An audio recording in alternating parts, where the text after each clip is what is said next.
Welcome to section 7.2 of metabolism. In this video, we will focus on memorizing the details of Pompe disease and McArdle disease. Let's get started. Now, the Pompe and McArdle diseases will continue the candy theme that we created for the other glycogen storage diseases, von Guericke and Cori disease. So let's start off our story with McArdle disease. This is a deficiency of glycogen phosphorylase. Just like in the former video, glycogen is represented by the candy cane tree. See how it's big, and when it's chopped up, little pieces of sugar or glucose are released. Now look at this chainsaw made of flowers. This represents glycogen phosphorylase. Glycogen phosphorylase is an enzyme that normally breaks linkages within glycogen, producing glucose 1-phosphate. So again, this flower chainsaw represents a deficiency in glycogen phosphorylase. You can see glycogen phosphorylase right here. The star indicates that a deficiency here can cause McArdle disease, which is labeled down below. Now notice the debris of purple balls. These represent periodic acid shift stains, which stain purple in the presence of glycogen. With glycogen building up in various organs of these patients, a biopsy specimen can be stained with PAS and reveal a bright purple color, which indicates that there is a lot of glycogen present.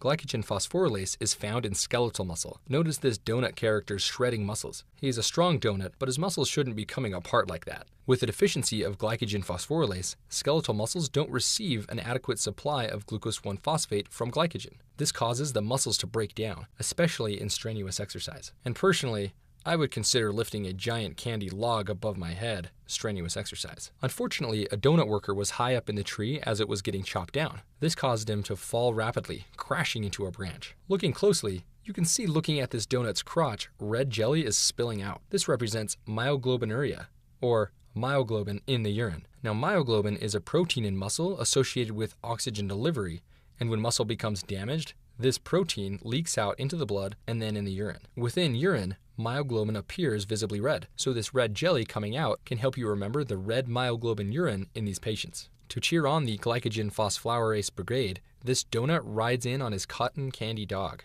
Notice this dog is chewing a bone, breaking it down into calcium crystals. These calcium crystals represent how calcium can upregulate glycogen phosphorylase. This makes sense because calcium is very important for skeletal muscle to adequately complete contractions. So calcium crystals and cheering on the workers will help you remember that calcium upregulates glycogen phosphorylase in skeletal muscle. Now, these donut workers are very responsible.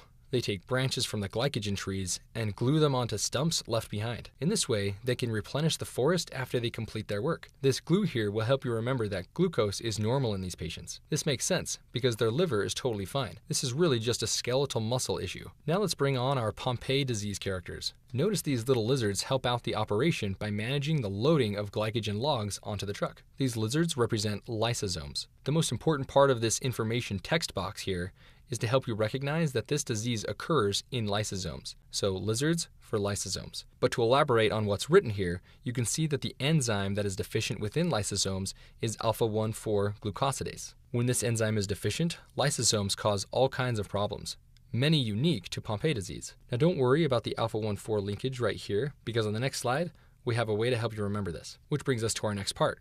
This careless lysosome lizard dropped a log, crushing a car. Throughout our images in physio, we like to use cars to help you remember cardiac problems. Car, cardiac. So with this car getting damaged, this reinforces the idea that cardiomyopathy and cardiomegaly happen in Pompe disease. Don't get wrapped up in cardiomyopathy versus cardiomegaly. Just know that lysosomes fill up with glycogen and damage the heart. So damaged car for cardiac problems. Now, as promised, here is the memory hook for the alpha-1,4-glucosidase. Notice there are 4 tires flying up from the car when it gets crushed. This emphasizes the alpha-1,4-glucosidase function of the lysosomes. See alpha-1,4-glucosidase here. This enzyme is in the lysosomes, as written. This star corresponds to the star below for Pompe disease. Notice how most of these linkages are alpha-1,4 linkages. Reviewing McArdle disease really quickly, glycogen phosphorylase also breaks down these alpha-1,4 linkages. In this way, alpha-1,4-glucosidase and glycogen phosphorylase are very similar enzymes.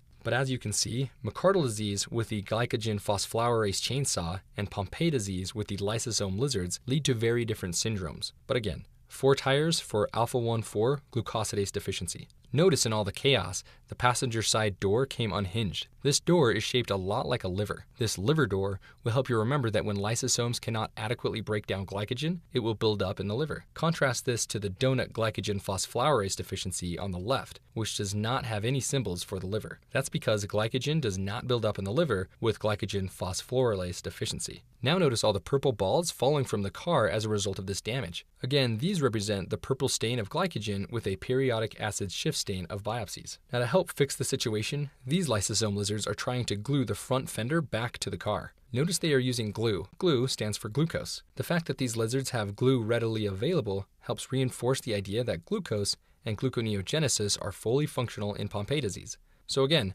patients with Pompe disease or deficiency of alpha-1,4 glucosidase in lysosomes will have normal glucose levels. So as you can see, without this enzyme, glycogenolysis to the left should remain normal. Therefore, they should have normal glucose levels. Now, in spite of the difficulties that the lysosome lizards have here loading the logs onto the truck, they still feel pretty cool. This guy is even flexing in front of the donut character in an attempt to show off his muscles. Unfortunately, his demonstration was lackluster, as you can see with his poor muscular tone. Now, these wispy lizard arms will help you remember hypotonia occurs in patients with alpha-1,4 glucosidase deficiency. Now for the last idea. Now, as demonstrated on this image, notice that the lysosomes can break the alpha-1,4 linkage and just head off in this direction, whereas the typical flow goes down in this direction. So in this way, lysosomes seem kind of sneaky.